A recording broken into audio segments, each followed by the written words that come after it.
Kutoka sura ya 18 fungu la kwanza hadi fungu la 27.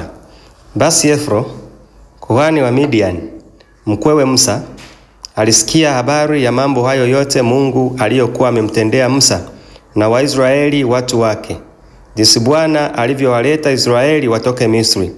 Ndipo Yethro mkwewe Musa akamtoa Spora, mke wa Musa, baada ya yeye kumrudisha, pamoja na wanawe wawili. Katika hao jina la mmoja ni Gershomu, maana alisema, mimi nimekuwa mgeni katika nchi ya ugenini, na jina la wapili ni Eliezeri, kwa kuwa alisema, yeye Mungu wa baba yangu alikuwa msaada wangu, akaniokoa na upanga wa Farao. Basi Yethro mkwewe Musa pamoja na mke wa Musa na wanawe wawili wakamwendea Musa huko nyikani, hapo alipokuwa amepanga kwenye mlima wa Mungu. Naye akamwambia Musa, mimi Yethro mkweo nimekuja kwako na mkeo na wanawe wawili pamoja naye. Basi Musa akatoka nje ili amlaki mkwewe, akasujudia na kumbusu. Nao wakaulizana habari, kisha wakaingia hemani. Musa akamwambia mkwewe mambo hayo yote Bwana aliyomtenda Farao na Wamisri kwa ajili ya Israeli, na mambo mazito yote yaliyowapata njiani, na jinsi Bwana alivyowaokoa. Yethro alifurahi kwa ajili ya wema wote Bwana aliyowatendea Israeli, kwa alivyowaokoa mikononi mwa Wamisri. Kisha Yethro akasema, na ahimidiwe Bwana aliyewaokoa na mikono ya Wamisri na mkono wa Farao, aliyewaokoa watu hao watoke mikononi mwa Wamisri. Sasa najua ya kuwa Bwana ni mkuu kuliko miungu yote. Naam, katika jambo hilo walilowatenda kwa unyeti.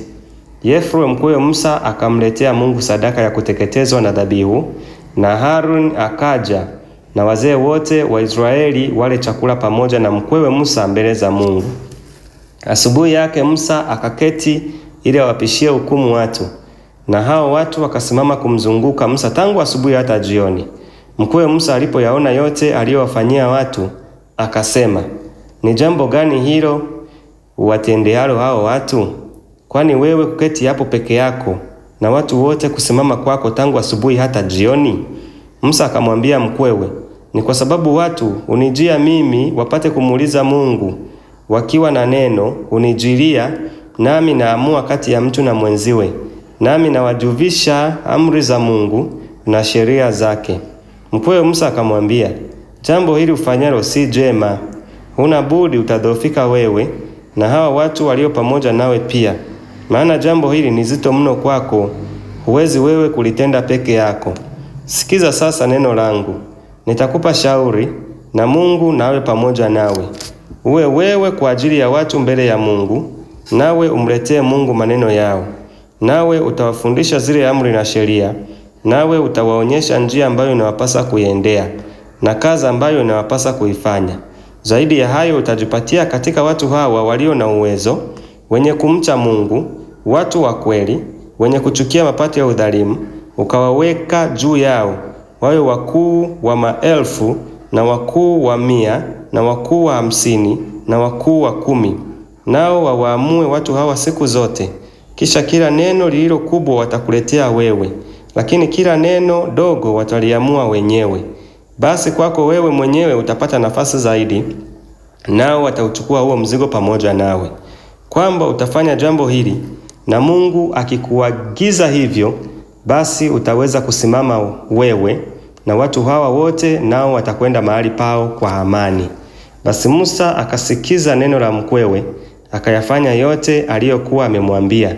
Musa akawachagua watu wenye uwezo katika Israeli yote, akawaweka wawe vichwa juu ya watu, wakuu wa 1000 na wakuu wa 100 na wakuu wa 50 na wakuu wa 10.